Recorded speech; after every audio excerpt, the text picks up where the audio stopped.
Yes, I know.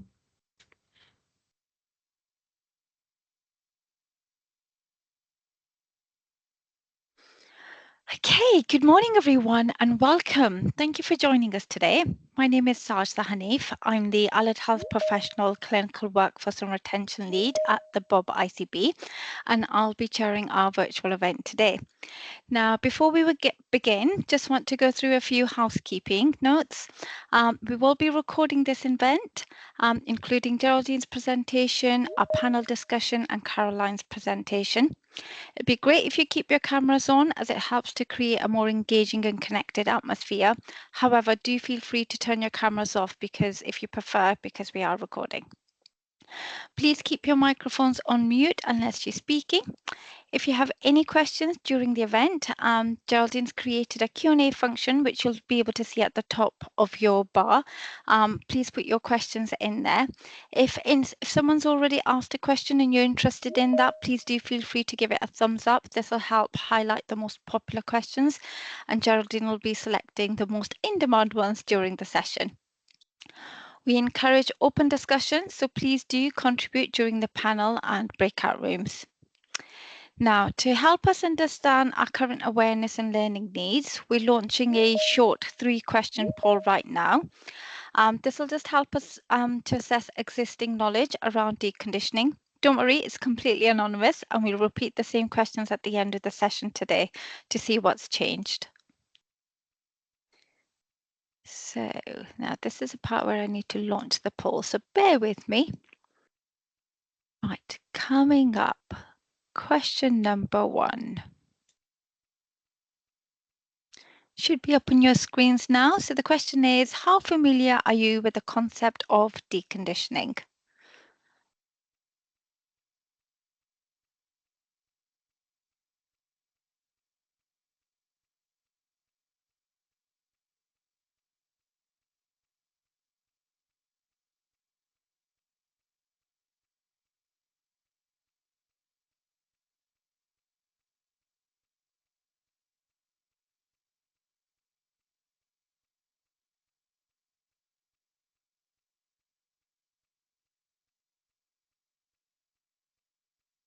Perfect.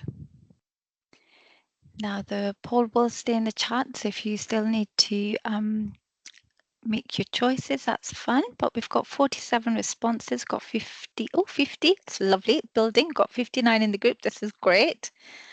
I will go and launch our second question.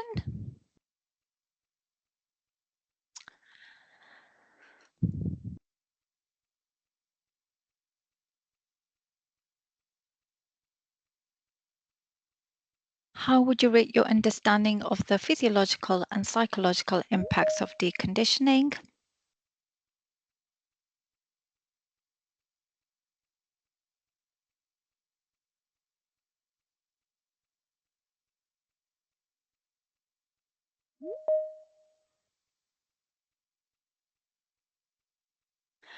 For everyone that's joining us at the moment, we've just gone through our housekeeping rules and we've just launched some polls. You'll find them in the chat if you'd like to submit a response. They are anonymous.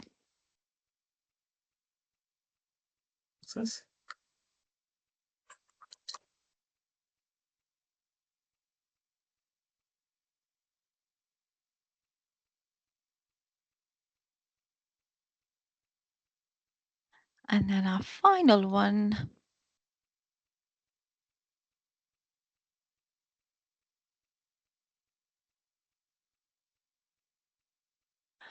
How would you rate your understanding of how to prevent, reduce, or reverse deconditioning?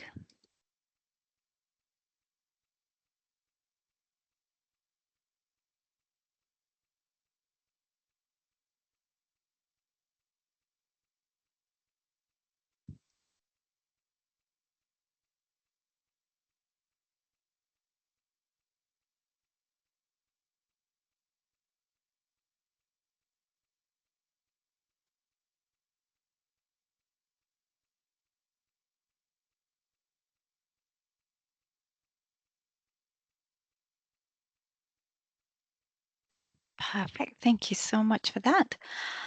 Now, Geraldine, would you like to go back to the agenda, please?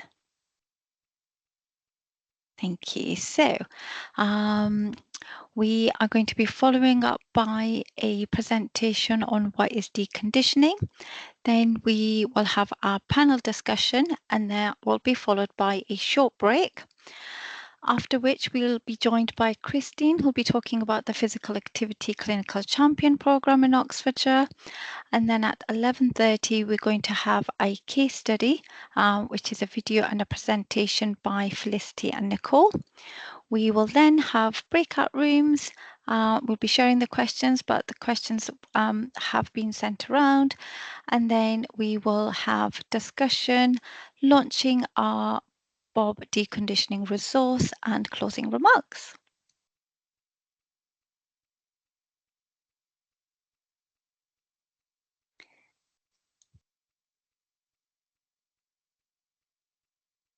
Right, so thank you very much. So what we'll do is we'll move over to our first presentation. So to begin with, I'm really pleased to welcome Geraldine Conway, who is our Allied Health Professional Project Manager. She will give us a brief but powerful overview of what deconditioning is, along with some key facts and statistics to set the context for today. Over to you, Geraldine. Thank you so much. Yes, so what is deconditioning? So we know that it's a very complex syndrome. I have 15 minutes, so this will be a very kind of brief overview of what deconditioning is, how it affects us, and what we can do about it.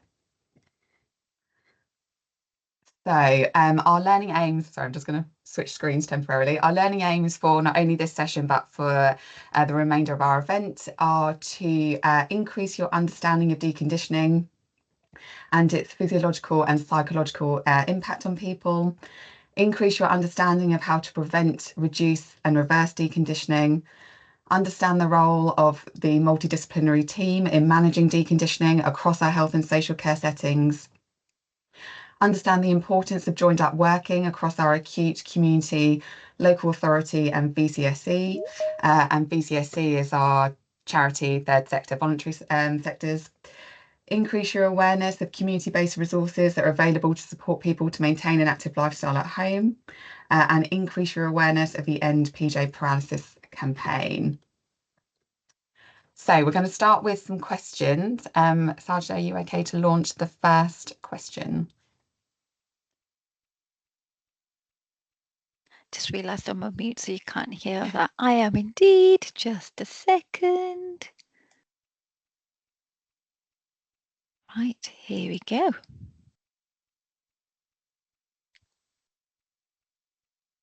There we go. Hopefully that's popped up on the screen. Again, it's all anonymous. So true or false, mobilising patients leads to an increase in falls.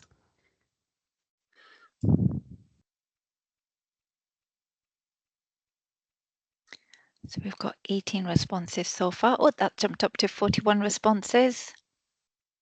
Can you see the results, Geraldine? Yeah, I can, yeah. Okay, perfect. Perfect. Any more coming in? It sounds like we've got an overwhelming 54.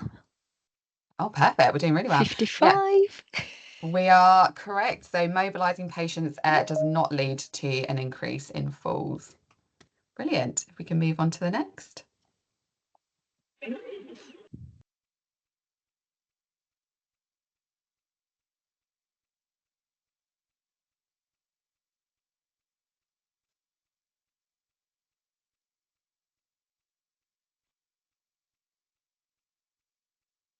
So for patients over the age of 80, how many years of muscle aging will they experience after 1 week in bed?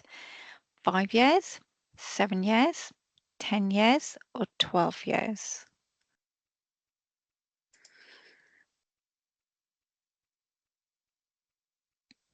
So far, we've got 48 responses. Perfect. I'll just give it another couple of seconds. Building to 52. Brilliant. Got a bit, quite an even split here. So 44% at 7 years. So the correct answer is actually 10 years. So patients over the age of 80, if they're in bed for a week, can lose the equivalent of up to 10 years age. Sorry, that was poorly articulated. Their muscle aging is the equivalent of up to 10 years. Brilliant. Can we move on to the next one? There we go. So what percentage of older people can become incontinent within the first 48 hours of admission? Got 30%, 50%, or 60%?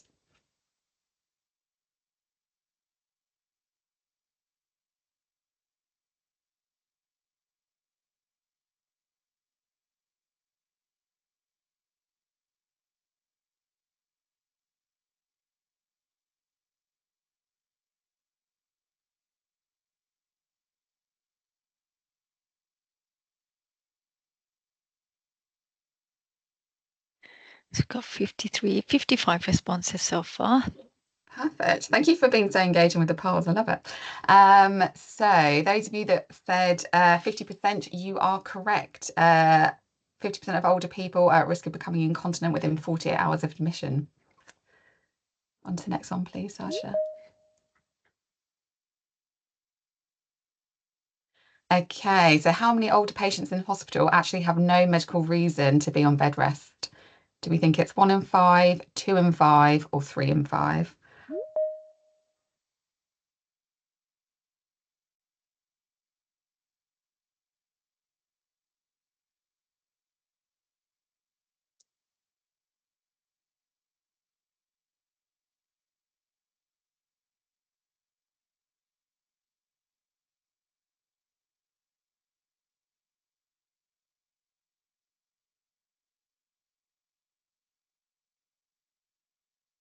Is that about everybody, Sasha? Does it look like? We've got 54 responses now. Perfect. Yes, you guys are correct. You're doing really well. So about 3 in 5, about 60% of people that are on bed rest actually do not need to be on bed rest whilst they're in the hospital. Brilliant. And on to the last one, please, Sasha.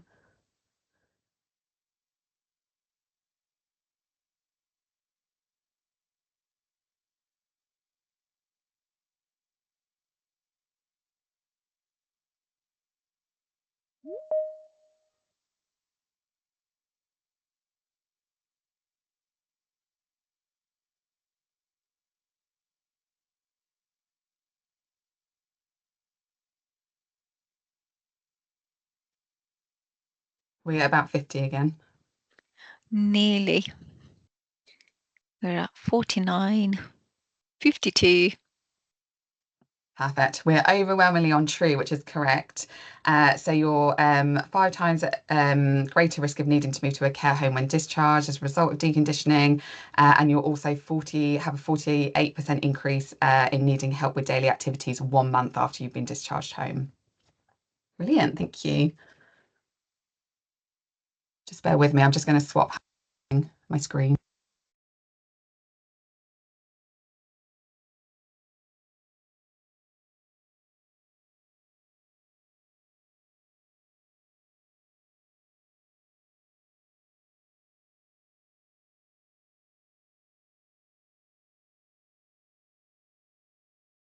It's definitely, if it was super organized, we would have had some background music in.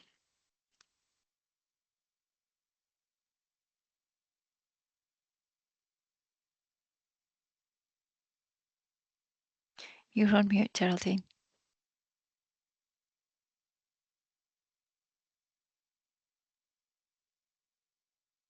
Apologies. Perfect. Okay, is that showing okay for everybody and you can hear me? Yep, looks great. Brilliant. So how are we defining deconditioning? So we define deconditioning syndrome as the syndrome of physical, psychological, and functional decline that occurs as a result of prolonged bed rest and the associated loss of muscle strength, commonly experienced through hospitalization. Though it can affect people of any age, the effect on older people can be more rapid and severe. So studies estimate that older people can spend up to 95% of their time in bed or in a chair during their hospital admission. And one study showed that 60% of immobile older patients had no medical reason that actually required them to be on bed rest.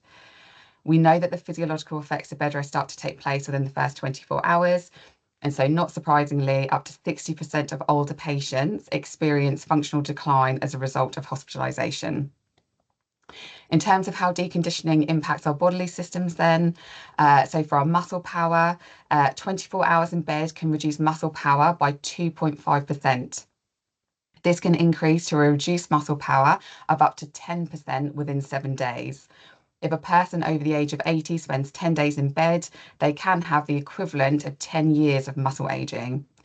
It also has other impacts on our musculoskeletal system, so things like putting us at an increased risk of contractures and reduced range of movement, so joints and limbs not moving as they should do, and can also impair our balance. In terms of our skin integrity, most of you in the room won't be surprised to hear that if you're in bed and you're not repositioning, that you're at a significantly high risk of developing pressure injuries. In terms of our breathing and our cardiac systems, so deconditioning affects our respiratory health because like all of our other systems, it relies on this regular activity to maintain function. So when that physical activity declines, we see physiological changes that impact our breathing and our lung function. So, for example, inactivity can lead to atrophy, so a wasting of the diaphragm and intercostal muscles, which we need to breathe, and that makes our breathing more effortful. You can also see decreased lung expansion, so people do more of that shallow breathing. Because we're moving less, we're less effective at clearing our secretions, so we're increasing the risk of chest infections, pneumonia. And you'll also see an increased breathlessness. So mild exertion can suddenly feel really challenging because those muscles have become deconditioned and they've lost that strength and endurance. In terms of our cardiac health, so 3 weeks in bed is the equivalent of 40 years of aging for our cardiovascular system. It can also impact us cognitively. So in terms of our thinking, you may see increased confusion, but it also places people at a higher risk of developing delirium. And this is due to things like disrupted sleep-wake cycles, but also that sensory and social deprivation, so not having access to normal environments and normal routines during a hospital admission. We already mentioned that it places us at risk of incontinence, but it can also do the opposite and cause us to become constipated because as we're not moving, that reduced activity means that our gut motility is slower, but we also don't have gravity to help us. In terms of mobility, that reduced muscle mass obviously impacts our mobility. So I came into hospital walking, I've been lying in bed, my muscles have got weaker, I've gone to get up to walk, my walking isn't as good, and it's that places me at an increased risk of falls. It can also impact our swallow and our appetite and digestion. So as an example with swallowing, when we swallow, that takes about 30 muscles. The literature seems to say somewhere between 22 and 30. So these can become weaker and you can lose coordination. So this does things like put us at an increased risk of developing dysphagia, so difficulty swallowing, and that in turn can put us at risk of increased risk of developing things like aspiration pneumonia, so food and drink going into the lungs. In terms of the psychological impact, there's lots of studies to demonstrate the impact it has on confidence, but also self-esteem and patients' sense of dignity. And in terms of our length of stay, so one study showed that 47% of delayed transfers of care were related to deconditioning. So people weren't able to leave the hospital because they were deconditioned. There's also plenty of evidence to show that if you leave the hospital at a lower physical level than the level you came in at, that you're much more likely to be readmitted within 30 days of leaving. So what can we do to manage our deconditioning? So this is an example from University Hospital North Midlands. So they tackle their deconditioning through 3 kind of streams, so assess, support and encourage. So as part of the assess process, everybody that comes in has a comprehensive assessment, but part of that is establishing what the person could do before they came into hospital to make sure that we're supporting them to sustain that whilst they're in hospital or whichever service it is that they're in. In terms of risk assessments, obviously those need to be completed and are, but thinking about bed rails, do they actually need the bed rails? Should they be able to get in and out of bed by themselves and should we be encouraging that? Making sure that people have access to their glasses and their hearing aids, but also things like clocks and calendars. In terms of support, making sure that people have got the right mobility aid, but they've also got access to that. That we're walking people to the toilet. Do they need the catheter? Do they need the pads? And making sure that people are sitting out, particularly during mealtime, but obviously if they've got visitors and things like that. In terms of encouraging them, we want to make sure that people are eating and drinking independently, but obviously making sure that we've set the environment up for them. We want people to wash and dress independently and put their own clothes on. Again, if they can't manage all of that activity, we want them to do as much as they can before we help. And keeping people moving even when they're in the bed and the chair. So there's plenty of things that they can be doing in terms of exercises. What else could we do to support? So firstly, consider, could we keep them at home? Do they even need to come into the hospital? Making sure that we're delivering personalised care, but as part of that, that we're incorporating activity and exercise into their care plans. Think about some of the activities that you can do in your environment. So it could be even just sitting out reading a newspaper around a table in the middle of the bay. Obviously, in the community, you've probably got a wider scope there. If you've got common areas for meals, encourage patients to sit down there and support them to get there. Think about what resources you've got available in the community to sustain that kind of level of fitness. And we'll be talking about that a little bit later on. Make sure that you're educating staff about the impact of deconditioning and what they can do to help. Equally important, make sure that we're educating patients and family members about the impacts of deconditioning, and consider having deconditioning champions as part of your team or service. So as an example of patient education, this is a leaflet again from the University Hospitals North Midlands. This essentially replicates what the expectations are for the staff, but say that the patients have the same expectations, so they know that they should be getting up and washed and ready and sat out and walking to the toilet and all those types of things. So some of you may already be familiar with the End PJ Paralysis campaign from your answers to the earlier polls. I suspect you are. So this started back in 2017. So the End PJ Paralysis is a national campaign that encourages patients to get up and get dressed and get moving during their hospital admission to avoid becoming deconditioned. So they have a fantastic website that is full of resources. They have all their posters, their videos, all the presentations that they've given and their previous summits. That's all accessible for free. The Global Summit is actually tomorrow, and it's free to register, and they have sessions running all day. It's 24 hours. So the themes for the 2025 summit are preventing deconditioning in the community and people's own homes, preventing harm from physical and psychological deconditioning, and creating a culture change in health and social care related to pre, re, and deconditioning. And just an example of how effective these campaigns are when they're implemented. So these statistics are from Nottingham University. So when they ran their End PJ Paralysis campaign, they saw a 37% reduction in falls, an 86% reduction in pressure injuries, an 80% reduction in patient complaints, and they managed to reduce their average length of stay by a day and a half. So really impactful. And that's my time. Thank you very much.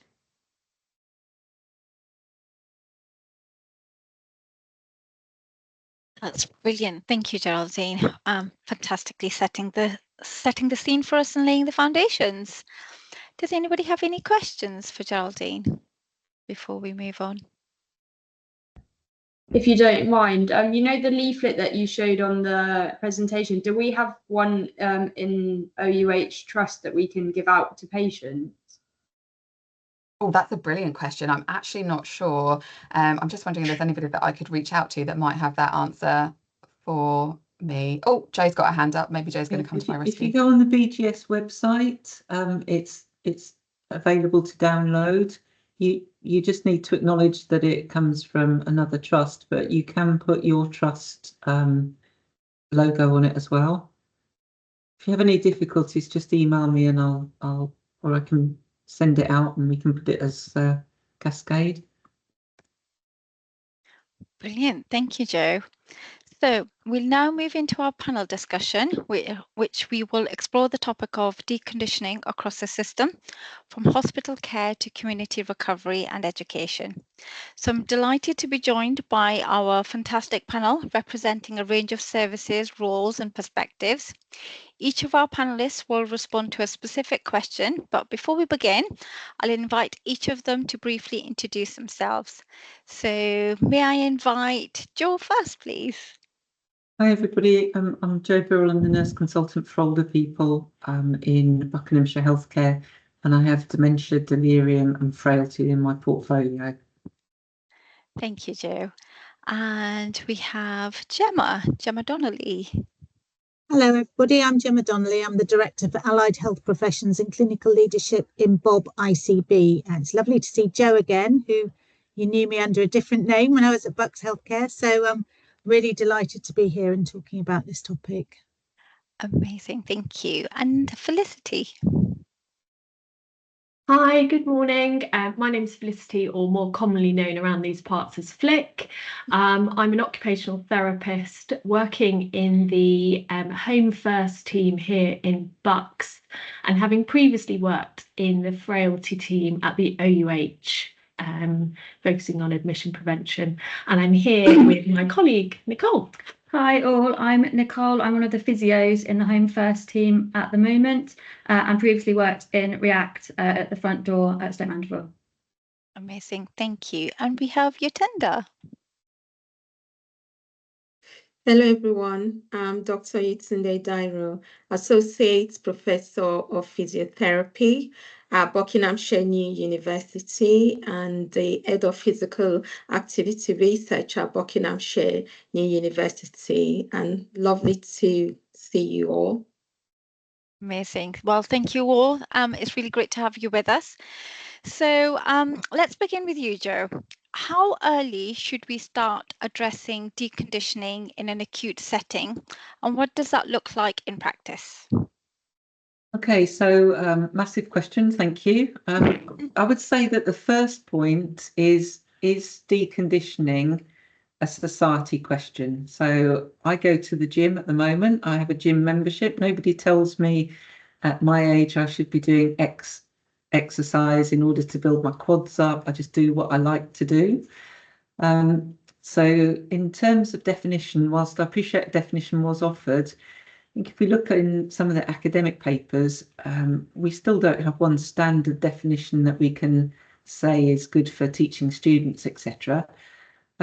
World Health Organization would say that recommended health is achieved by a moderate amount of exercise, i.e. at least 150 minutes a week or 75 minutes of vigorous activity, and that muscle strength activities should be included at least twice a week. So whilst I work for older people services, I see a lot of carers who are in their younger years, and actually are they getting fit at the moment for their old age? A society question, as I say. Or do we follow the whole body approach? So Marjorie Warren, a geriatrician, did some inspiring work in 1935 thinking about actually what does good rehab look like, and talked about stimulating environments, natural lighting, the whole get up, get dressed, get moving started with her. And isn't that what good should look like? So within the acute sector, we obviously have two routes. We have our emergency admissions and our elective care admissions. And emergency routes are going to hold all kinds of initial warnings and alarms for the potential to decondition. So what we talk about corridor care as an emerging risk, where I am this morning, we've had 27 people in the emergency department over 24 hours. Have they been on trolleys that they don't need to be on? Have they been on trolleys that change for comfort level depending on that length of stay, etc.? We have same-day emergency care facilities that have chairs, but again, are those chairs something that you feel you've got to sit on or sit on and walk around? And what does our culture really encourage people to do? I've been a patient as a person that understands frailty, understands deconditioning, And yet I felt intimidated in that care setting and thought I better just sit quietly and wait for the doctor, etc. So if we've got emergency admissions coming in, do we understand the potential risk to deconditioning based on, have they come in with an illness that stops them doing their usual thing? Have they come in with an injury that stops them doing their usual thing? In elective care, obviously our pre-assessment clinics are an opportunity to discuss the risks, but do we actually utilise that? So do we use pre-op clinics to say, you're going to have an operation, please bring clothes in rather than pyjamas, please bring entertainment in, please bring your usual stick in, please be prepared to walk? Or do we do that once I've had my procedure and actually I'm feeling pain and uncomfortable? Many conversations about deconditioning focus on older people and the adverse outcomes, but what I'd like to challenge us to do is, regardless of age, shouldn't we be looking at deconditioning with what does somebody come in with and what's the consequences for that when they leave us? So, for example, in acute care, we're very quick to do blood tests, we're very quick to do the chest x-ray, but we're less quick to look at, here's somebody who's clearly got muscle loss, here's somebody who's not been on bone health, and what's the potential for that? So in their stay, do I have an opportunity to work on their lower limb deconditioning, which then might make them safer to drive? But do we actually link those risks? And I often find people say, oh no, I didn't ask them about driving because they're 82. Like, yes, but they could still be driving and they are significantly weaker. So what's the consequence of that? Within acute care, in BHT, we use the clinical frailty scale, also known as Rockwood. And I think that's a really great starting point for initiating the conversation. Those of you that use it, you'll know that it's a scale of 1 to 9, 1 being very well, 9 being severely ill and likely to die. It's absolutely not about giving somebody a score, but it is about using that tool to then link the common assessment. So if somebody is pre-frail, so for managing but struggling and things, should we do a time to get up and go? Should we look at their nutrition and say, these are our recommendations for, and then keep reviewing them rather than having one-off assessments? Any questions on anything that I've said so far? And do you feel I've answered the question? Thank you, Jo. I think my reflection just listening to that is the initial point that you made, that it actually affects us all. And actually, when you have around social media about actually, if you're able to do this, you will be able to do this at X age. And actually, those strengthening exercises are really important. And the clock starts ticking as soon as the patient comes, as you said, on that trolley, which really it's really landed. So thank you. So Felicity, from your perspective, what are the most common gaps or missed opportunities during the transition from hospital to community care when it comes to managing deconditioning? Okay, so Nicole and I are going to sort of do a little bit of an informal approach in terms of answering some of our questions, just because we're obviously together.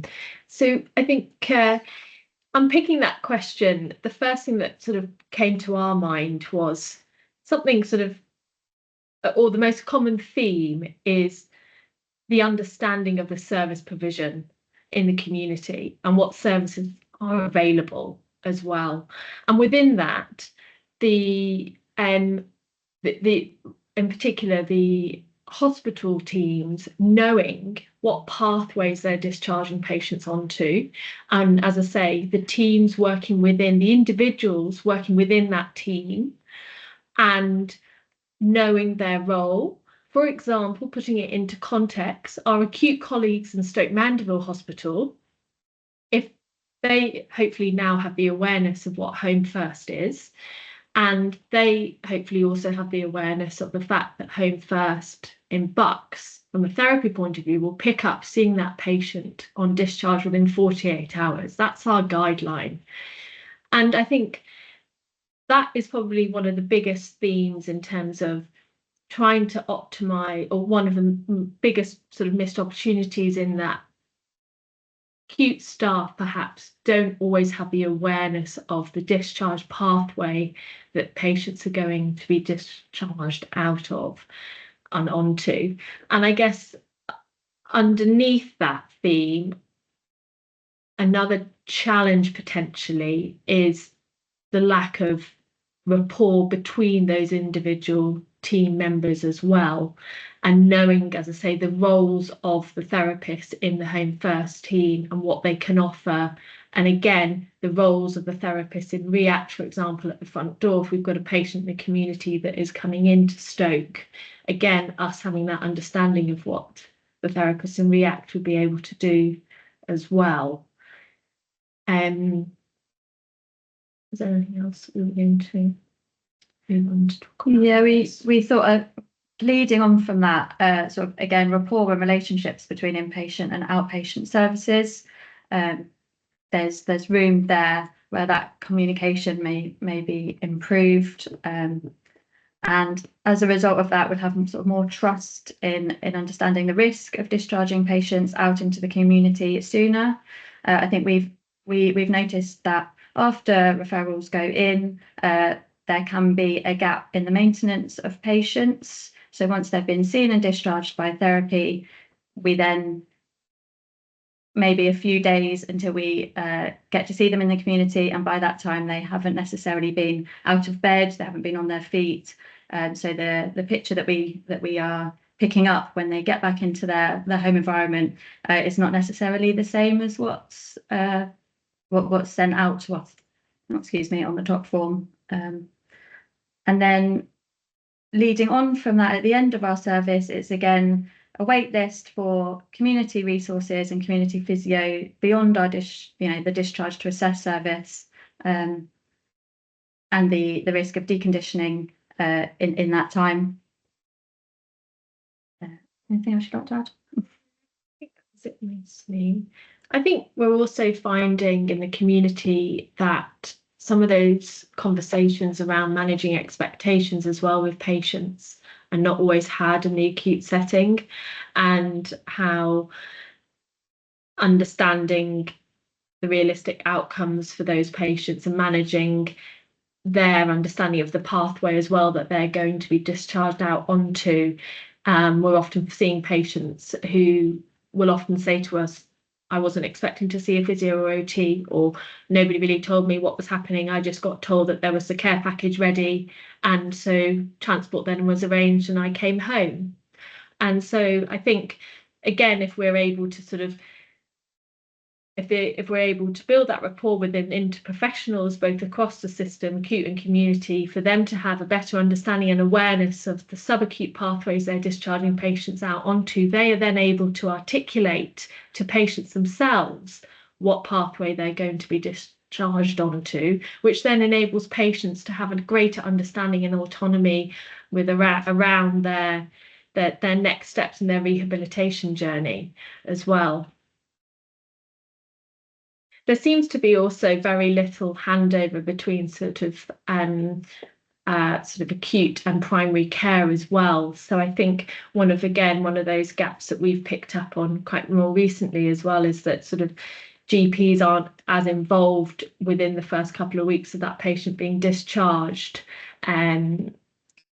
which I think would be more beneficial to the overall holistic patient picture of that patient's journey moving forward. Thank you so much. I think key things that is coming out for me is really being aware of those discharge pathways, and that's equally important for all of our staff working across that pathway, as well as the patient, and really giving that power to the patient to be able to make those decisions and be able to truly have that personalized care and that communication through that pathway as well, so through the system across acute and primary care, like you've said, and community. Thank you. So, Yatenda, drawing on your research, what innovative practices, technologies, or community initiatives do you feel show promise in tackling deconditioning during recovery? Thank you very much. Before I answer the question, out of interest, I'd like to know, there's 69 people on this call at this point in time. By show of hands, so just clicking on the raise your hand, if you're wearing a wearable sensor like an Apple Watch, an accelerometer, pedometer, whatever that tells you how much you're moving, can you just raise your hand, please? We've got 13, 16, 17, 18. Wow, that's impressive. The number is going up. It's going up. Did we stop? Is that everyone? 21? Yeah, it's 21, 22. Someone's changed their mind, but yes. Okay. We're sitting at 20. Oh, yeah. Okay. Thank you very much. That's interesting. And I wonder if this would have been more, because I knew that clinicians, if they work on the inpatient setting, sometimes don't wear watches. So I do wonder maybe that's why the number is probably not as high as this, but even more people are raising their hand. That's really, really encouraging. Because one of the things that help people in terms of activity, because where the conditioning comes from is from immobility, whether people are in bed or prolonged sitting, they're not moving, that's where the conditioning stems from. And monitoring activity is one of those things that is a quick fix. In my group, in my research group, we just completed a study which is currently under review for publication. And we looked at people with stroke and what intervention can help them to be active and prevent the conditioning. And one of the most sort of significant finding that we found is just people wearing an activity monitoring, whatever that might be, whether a pedometer, an accelerometer, an Apple Watch, a Fitbit, whatever, it actually kind of help people to be active. And I think it's one of those things that they're quick gains. And they're quite accessible these days. You don't have to be using that. You don't have to do research on them or anything. Most people can just buy them from any shop, online, in person, and they are very, very effective at helping to reduce inactivity. And the other thing that it does is that it gives people feedback. So going back to that study we've just completed on people with stroke, it is so people wearing activity monitor and them receiving feedback. So one of the means in which the activity monitor work is that it gives people feedback, and but you can do feedback in other ways. So if you have people, if for whatever reason they're not able to wear an activity monitor, you can give them feedback. And the other thing about the activity monitors is that it kind of promotes awareness of physical activity. I think it was Jo when she was speaking at first, she talked about the physical activity recommendation. Those physical activity recommendation, they're applicable to all population, whether you're healthy or you have an ongoing illness, regardless of your situation. The physical activity recommendation stand, which is 150 minutes of moderate to vigorous activity over a period of 1 week, or 75 minutes of vigorous physical activity. And it is amazing to see how quickly that can change when people know what they're doing. So that's one thing I hope everyone here this morning can just kind of take away. Ask people if they were monitoring their physical activity, and how, just kind of reminding them of what the goal is. And you can't do too much. And the other interesting thing from research is that it's actually more beneficial to the least active people. So if you have someone who doesn't do anything at all, just even getting them to stand up, just sit to stand, can give them a physical activity benefit. And this is very critical because deconditioning is irrespective of age. I know that the impact is more pronounced in older people, but it doesn't it doesn't matter what your age is. You can get deconditioned, and the changes are very quick. I used to work as a neurophysiotherapist before I went into academia. And I used to, when I worked on the stroke unit very many years ago, it's kind of astonishing when you observe how quickly people change. And that is supported by research.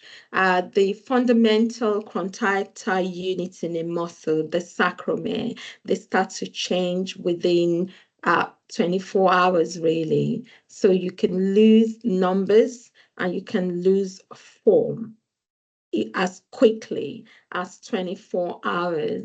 And personally, I had an operation last year. It was a gynae procedure, and I was really surprised that no one gave me any information about physical activity.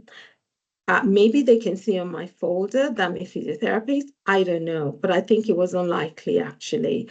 I think it was just that I couldn't fault any aspect of the care that I received. However, I didn't get anything on physical activity.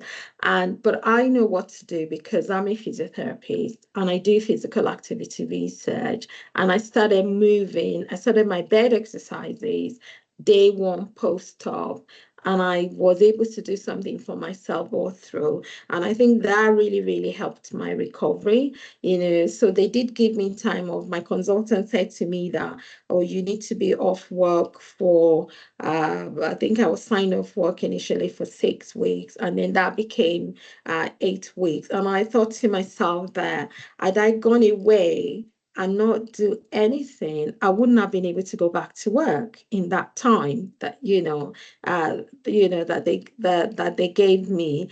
And so lack of information is one of those things that is critical, and just informing people, reminding them the benefits of activity, how quickly deconditioning can set in, and that it is no respecter of age or pre-morbid state is one of those things that research has showed help.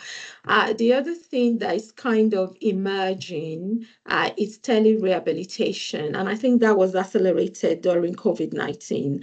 Telerehabilitation has always been around, but one of the advantages that we got from COVID-19 was that it kind of brings it into people's awareness more than it had been before. And telerehabilitation can be video-based guidance. Most people have smartphones these days, so it kind of reduces some of the barriers, like going out to see people, that kind of a thing, or being there with people physically.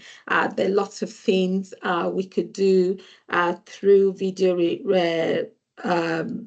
telerehabilitation, and depending on people's age and social interest, interactive feedback and gamification can also help people. And there's lots and lots of information available online. This morning, I just tried to Google telerehabilitation, and I was just bombarded with lots and lots of information. So people can just pick and choose what they fancy. My next point is co-creation, which is very close to my heart because I do lots of, even though I do research in physical activity, my special interest is in those people who are from the disadvantaged group. So people that research after research has shown that they're less likely to be active anyways. And this could be because of their, it could be lots of reasons why these people are special. It could be because of their race, it could be because of disability, it could be because of their kind of social background.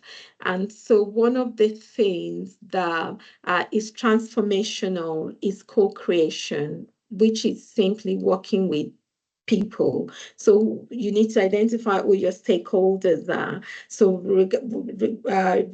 irrespective of where you work, you need to identify people who are likely to benefit from what you're doing, either directly or indirectly. So your clients, their carers, other healthcare professionals, a family, whoever those stakeholders might be. And then whatever you want to do is working with people so that people's voices are represented, because quite often majority rules. So if there's something that a lot of people are doing, they tend to put that as gold standard, and that may not work for everyone. So the thing about co-creation is that it ensures that every voice is heard, and that's really critical, because deconditioning, as we're trying to establish this morning, it doesn't respect age, it doesn't respect your pre-morbid state, it doesn't respect anything that you've done before. It can happen to everyone, and in fact, it does happen to everyone. So if anything has happened to you or your family or your client that stopped them from being active, that reduces their physical activity level, they are at risk of deconditioning. And by working with them, by co-creating resources, materials, intervention, ideas, whatever you want to call it, but the key thing is involving people. There are no experts in co-creation, so when it comes to co-creation, everybody's view is valid. And, there are all sort of ways that people can do co-creation, and I'm more than happy to talk to people outside of this meeting if people are interested. I wrote a strategy for Buckinghamshire University on co-creation. It's available online, and it just gives you simple steps and ideas on how to implement co-creation. I can go on and on and on about recent researches in physical activity. There are all sort of other things that I haven't mentioned this morning. I briefly touched on virtual reality. There are smart hospital beds and mobility sensors.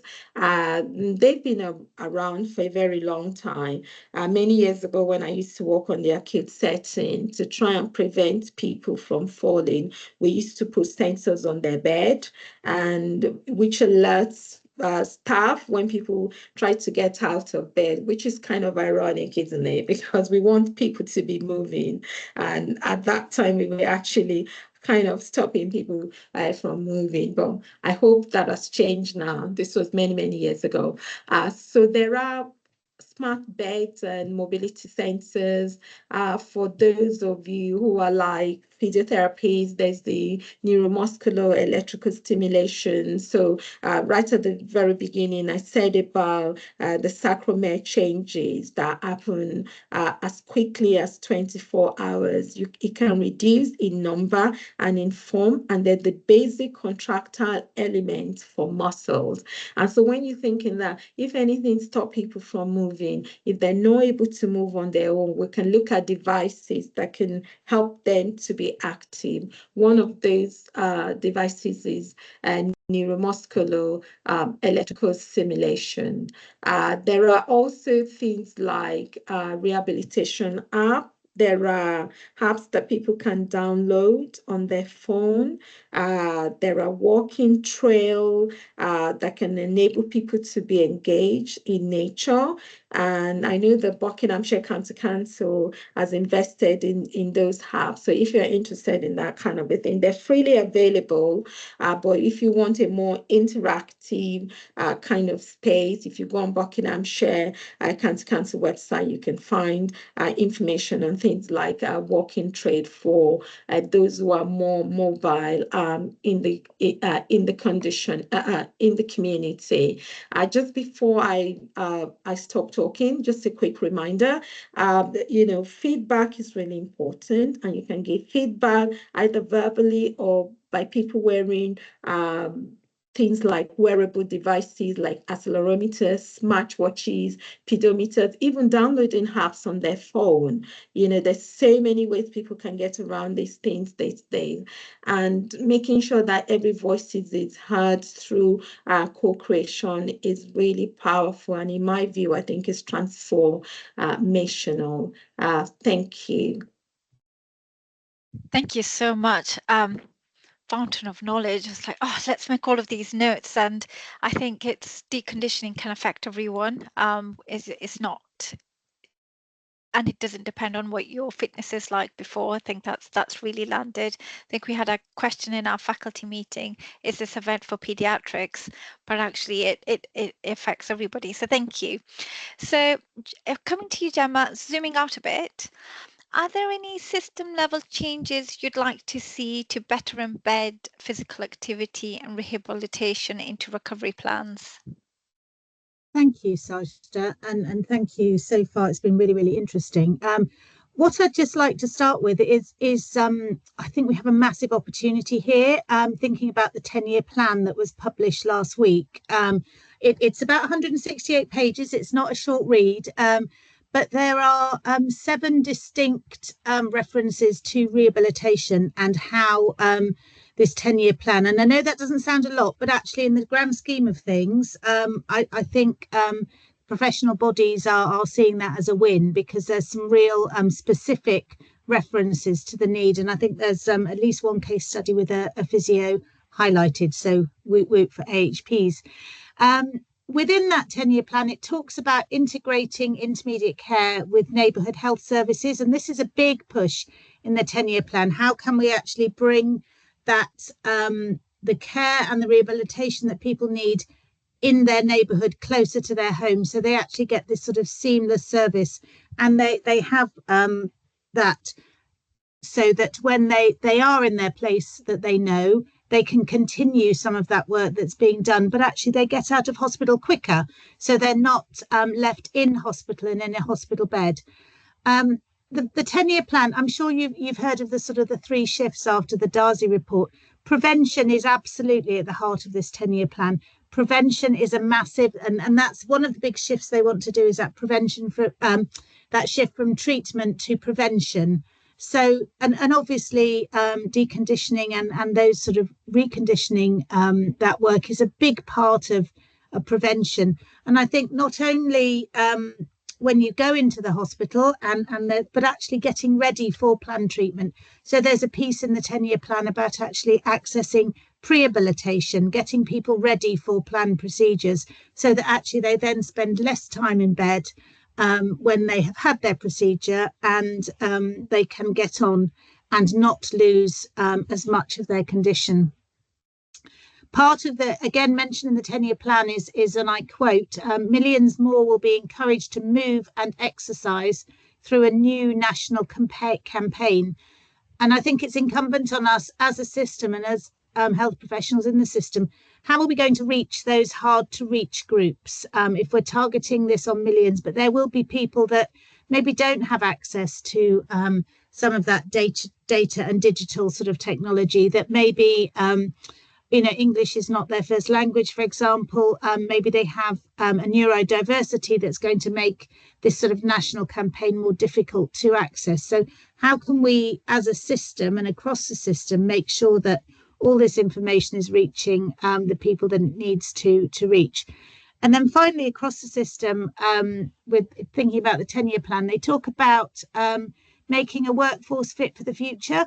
So again, we can start building on that sort of workforce piece. And I think there's a really interesting comment in the chat around, you know, maybe sometimes patients aren't being optimized in terms of their mobility, and the therapists come in to do mobilization, but actually it's everybody's job. So actually, how can we sort of work around that with our workforce, with our students, with our learners, to normalize the fact that this sort of rehabilitation is everybody's job. Clearly there are, I can see my two fellow therapists nodding away. I'm an OT, sorry, I forgot to declare that I'm an OT, and did used to work at Stoke Mandeville, actually, interestingly, very long time ago. I think as a system, we have a real opportunity to join up some of these pathways. And Flick, it was really interesting you saying around understanding the roles along a pathway and trusting people and holding that risk. So when they're discharged, the hospital therapists and staff know what's going to happen, so that they're sort of able to manage that risk, so they're not kept in hospital. But this has to be not only a multi-professional approach, you know, it's got to be across the whole system. So we can join up health, social care, our voluntary sector, our education sector. You know, how can we, and Sally Steele, who was due to be here today, but she's been unable to, has been telling me about this really brilliant scheme with Age UK, where they have volunteers coming into the hospital to help with that sort of mobilisation, clearly trained and supervised, she says quickly.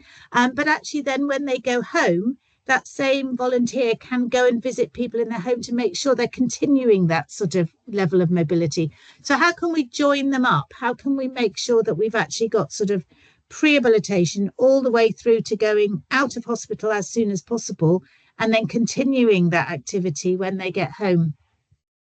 How can we use our workforce better? How can we use our support workforce better? And then I think somebody mentioned personalised care. I think that might have been you, Sajda. That's so important to enable people and to empower them to take responsibility for their own exercise. And again, as a system, we can work on that together. We can make sure that this isn't a sort of a postcode lottery about the type of intervention that you have. And that sort of prehabilitation that I know is gaining traction within oncology and cancer care at the moment. How can we spread that across all of our interventions? And the last thing I was just going to say was around that sort of job planning and job descriptions and just education. I think just that education across the system, that it's everybody's business. And actually, let's start getting into schools and sort of really helping and working with our education colleagues around promoting exercise with young children and helping them understand how this will be the basis of as they go across their lifespan. This is the great start that they need. It's not just about, you know, being a kid and running around. This will benefit you as you go through. And actually, if they can go and run around with their grandparents or parents in some cases, actually that's really brilliant. So I think that was all I wanted to say about that part, just really emphasising our system approach. It's all providers, it's all parts of our community and our population, but actually it's about having the sort of the patient, our population at the middle of it. So I'm going to leave it there, Sajda. Thank you so much, Gemma. I think when you mentioned school, I had an image of Joe Wicks. But yes, I think I play stuck in the mud with the kids and the kids love it. And when I have my nieces and nephews over and it's like, oh, that was a really good workout. Oh my goodness, I'm not that fit. But yes, no, let's all get moving. So if I can come back to you, Joe, what role can hospital staff play in preparing patients for continued recovery in the community? Okay, so I think the first thing that I'd want to say is that hospitals are terrible places for our population, and the first thing we need to be doing is educating the public about nice to meet you, but don't expect to stay here long, because there are all of these options that are going to be getting you out. So this morning I've started the day with a wife saying, "What do you mean you're sending him home?" Well, yes, we will. And we're going to send some resources out to your own home, and we're going to do the mobility at home. Well, I've got a new carpet. I can't have that. I don't want people coming to the house. Well, that's the way the 10-year plan is going to work. Okay. So there's a lot of education from that point of view. I also think our acute staff need to be a lot more vigilant about making every contact count. So every lost hearing aid, every lost frame, every broken set of glasses automatically puts somebody at risk. We talked earlier on, or somebody said in the chat, about this being basic education. Well, you can see by the colour of my hair, I've been a nurse for some time and I'm reaching the end of my career. But actually, in all of my career, I've kind of tried to think patient-centred. I've never claimed to be a physio, but I've walked patients and then said to the physio, I've walked them this far. Is there anything else I should be doing? Or I've walked them this far, but now I need the expert opinion, and have worked together. You know, I'm not too posh to put people on a toilet and things like that. I think this is a real issue, and everybody working in an acute trust or a community trust or in a voluntary trust and things, we have a mandatory training matrix, but actually, do we have anything that's got frailty on it and deconditioning on it? So how many of you currently know that you could do a course on the BGS website for frailty for free? It's 540 minutes, I think. But it's free. And how many of us get the opportunity to go to study days? We can't because of budgeting, but that will be an opportunity. When we have induction programs, do we talk about this deconditioning, frailty being everybody's business? If it's a patient safety risk, if it's a dignity risk, and if it's a financial risk, it is everybody's business. And actually, as Geraldine's already said, the 10-year plan and changing that culture is everybody's business. So I think hospital staff, I've enjoyed my hospital career, but we often work in silos. So there's often an assumption the physios do the mobility, the dietitians do the diet, but actually who does the other risk factors like the delirium screen? Who's looking at the continence issues, which are the culprits for deconditioning? We are one team. We should work together. That includes the medics. And I think the bit that we've not discussed so far is the leadership of deconditioning. So my heart sings when a consultant says to me, why are all these people in bed? Because he's got it. I nag and nag student doctors, student nurses to be proud of things like bowel charts, pressure area assessments and things like that, because it's all part of the risk to somebody deconditioning. So on a ward round, on a board round, why are these things not coming together? You know, where are we? Who's got to do what? I think there's another whole new expression in hospitals. We tend to work in very confined spaces. There's not a lot of dignity talking in a bay, but I'm trying to encourage people to say, come on, let's walk the talk. We need to have a little chat about your discharge plan. Let's walk up the corridor where we can talk privately. Let's do this because this is what you're going to need to do as your next step. And also, as this gains momentum, in acute trusts, we're conditioned to things like place inspections. Is the area dementia friendly? Is it clutter free? Actually, isn't now the time to be saying, is it deconditioning friendly? So is there a space to walk to? Is there a TV to keep me informed?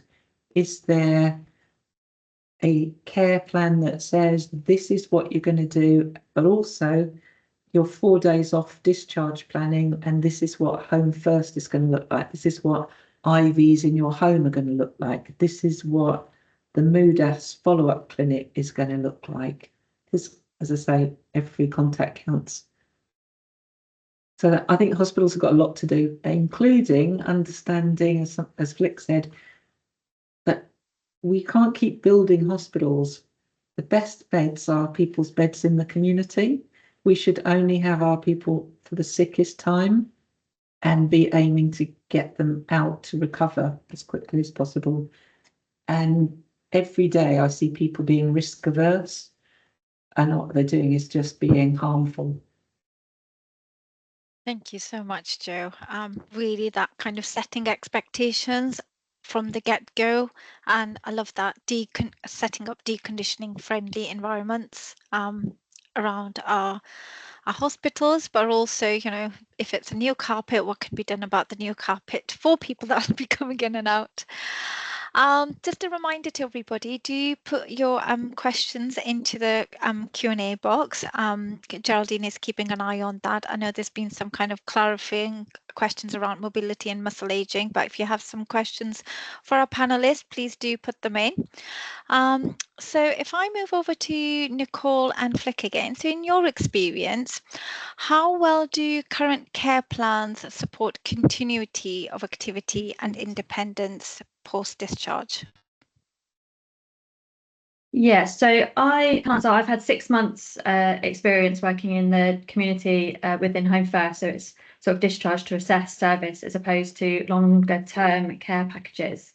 But I think in a simple answer to the question, current care plans for continuity then is a yes. I think they are quite good at doing that. They take the lead from the therapists with regards to the prescriptions that we give, with regards to transfers, mobility. With regards to independence, there is probably room for improvement here. I think partly the carer's role and partly the expectations of the patient. So it's very much, in a lot of cases, I've got a carer to come in, so they can come in and do my meal, they can come in and do my toileting, they can come in and do this, that and the other. And yes, in a lot of cases, it is a case that they do need to wait for carers to come in from a safety aspect. However, there is, you know, room for carers to take a step back and observe or supervise and sort of become on board with the rehabilitation side of things, in that the aim of the care packages is to be reduced and for the patients to manage things by themselves. So yeah, continuity, yes. Independence, less so. And I think just adding to that great answer is just the fact that naturally a carer's role, it's sort of in the name, isn't it? A carer's approach is to do for a patient, to help and assist and actually do the functional task. And whereas, so their sort of training and MVQ backgrounds, etc., is to really assist and do the tasks. That's often a challenge from our point of view here in Buckinghamshire, especially for those patients on our pathway, as Nicole has said, where we have adopted the Discharge to Assess national framework, where we are providing 28 days worth of health funded care with a view. The overall aim of these patients being on our pathway is to rehabilitate and reduce the long-term care burden on the system. So it's really quite challenging at times to shift the mindset of a carer when they have historically been trained, so to speak, to assist and do the functional tasks for the patients, whereas we're coming in to say, well, hang on, no, can you take a stand, you know, take a step back and observe and encourage?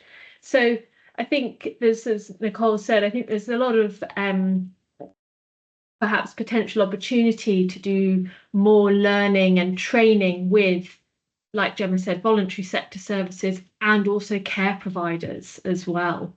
And just really trying to shift and encourage them to understand rehabilitation, deconditioning, optimizing independence, and just again trying to get them to understand that more wider picture of that patient as well. And I think that was just sort of another aspect that we particularly struggle with, if you like, here in Buckinghamshire, which is probably similar across the system, really. Yeah. Thank you. We have a question in the chat, and I'll just read this out to you, facing the other screen, sorry. A question from Amelia asking, following acute care and likely deconditioning, what support is available for patients with behavioural or social challenges to promote active lifestyles, more specifically those older aged adults with poor baselines and limited family/friend support?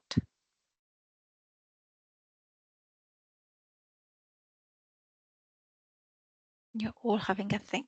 Yatenda. Chunky question. Yeah.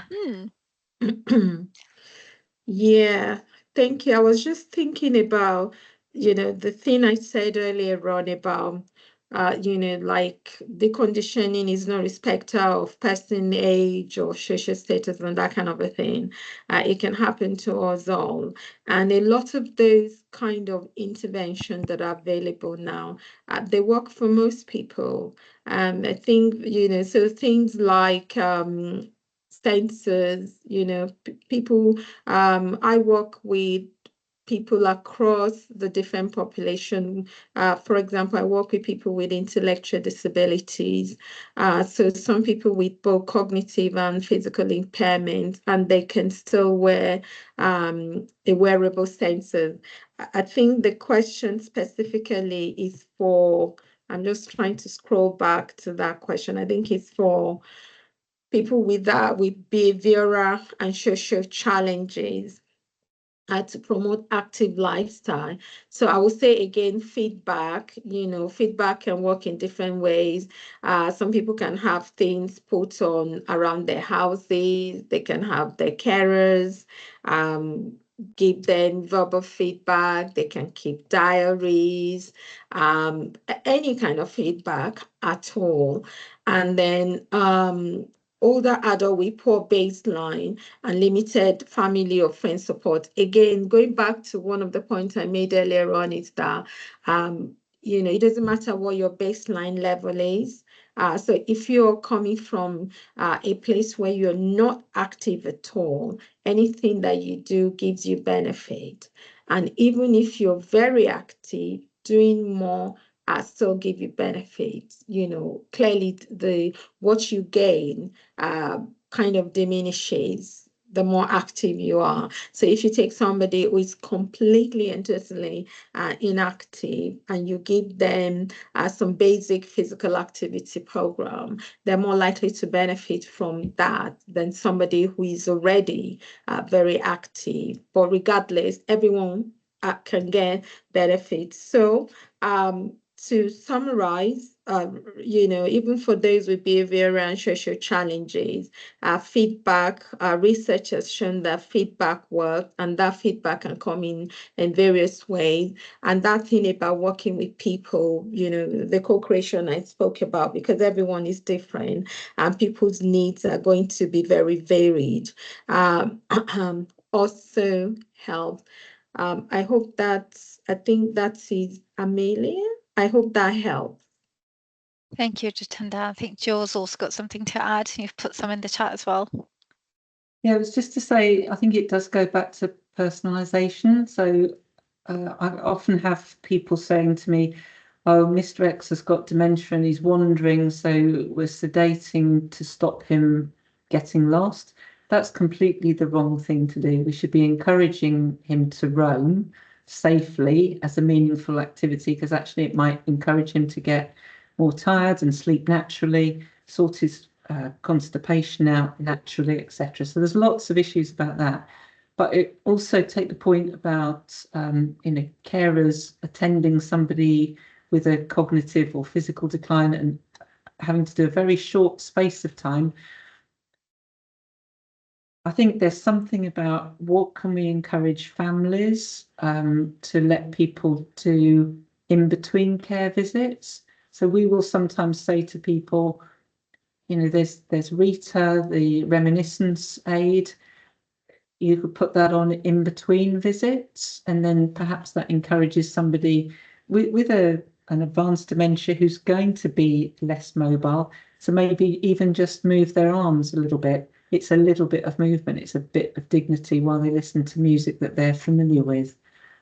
But we could have a whole session on that separately, couldn't we? Thank you so much, Jo. Can't believe where this hour has gone. We've got our final 5 minutes. So the last question for you all is, if you could implement one change tomorrow to improve outcomes related to deconditioning, what would that be? And can I take that to Gemma first? Sorry, I was answering something in the question and answer session, so I'm now totally not ready for that question. That's okay, we can come back to you. No, what's the one thing I would do is I would talk to all of the universities, and I would make sure that all of their students were trained with the enabling and personalised care ethos that we're going to need for the future. Perfect, thank you. That's brought a really lovely segue to your tender to kind of say, how are we preparing our students for this issue? Is that a question for me? And you have 1 minute. No. I think mine is just, I'll give everyone something to monitor their activity. Either wear it on their hand, their ankle, around their neck, wherever. Wearable sensors is what I would advocate for. Thank you. You are right. I'm wearing mine, and it's wanting to close that ring, and it's like I'm just a few more steps away to meet my goal. It does give you that push. And Flick and Nicole, please.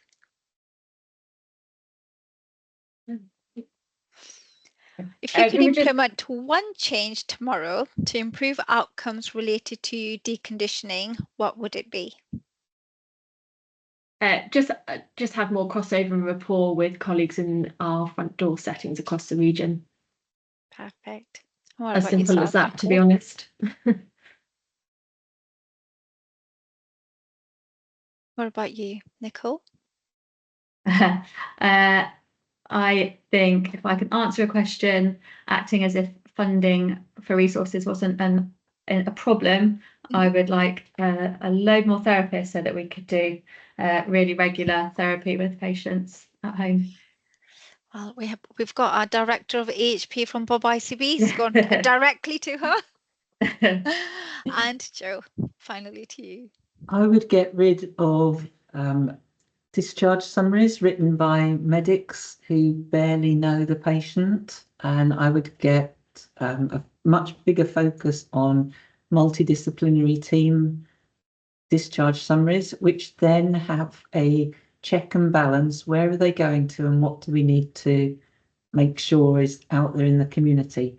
It's a disservice if I send Mr. Smith out and Flick can't do what she was planning to do because I failed to tell her a piece of information.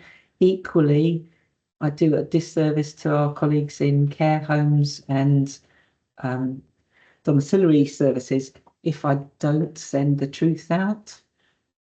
And I think it should be a summary of the care, including the risk factors for deconditioning. So, Jo came in at 60 kilograms. We're discharging her at 48 kilograms because recommendation is. That is really powerful, Jo. Thank you. And amazing with our left shift and using AI assist. Maybe we can make that happen fairly soon. Geraldine, would you like to come in? Thank you. Yeah, there's just a really interesting question in the chat. So it says from Alison, I work in the community and visit patients in their own homes and care homes. What can I do as a dietitian to tackle or address deconditioning? And rightly, it's not just about encouraging protein in the diet. So I can see Gemma's made a comment underneath, but I just wondered if anybody else wanted to come in.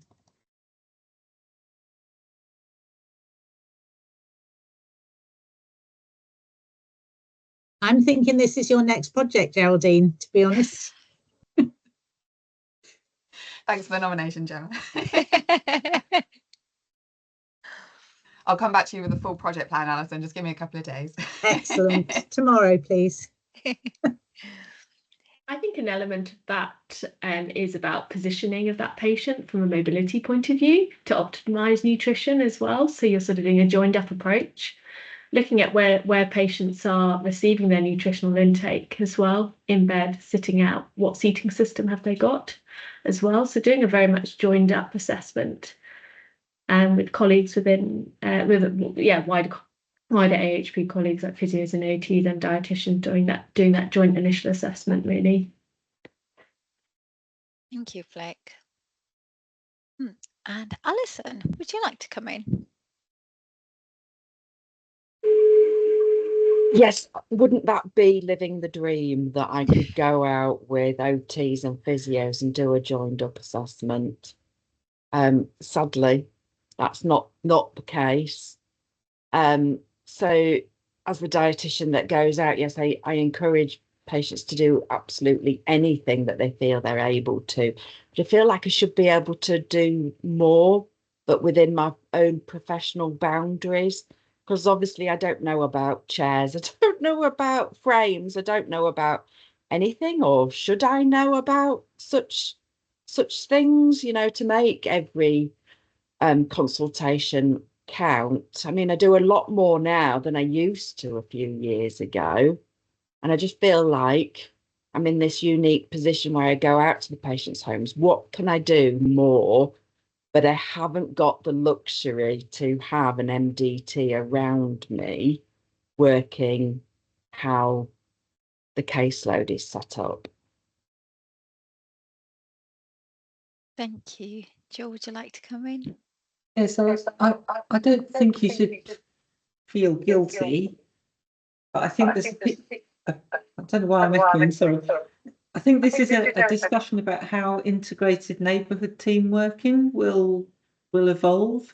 So if you go to somebody's home and you're seeing something, then actually is that person on the frailty radar of their surgery? And then is there another wider community response? So is it something the social prescriber, the paramedic for the practice or whatever? So I think that's how I see the future of INT. Thank you so much, Jo. Fine. I just wanted to say a huge thank you to our panelists, to Gemma, Yotenda, Jo, Flick, and Nicole. This has been a really rich and practical discussion. You've really helped us to see deconditioning from a multiple angles and really highlighting it's not just the challenges, but the opportunities across the system. So we're now moving into a short break. Please feel free to move away from your screen, stretch your legs, grab a drink, and we will restart again for 11:10 with our next speaker.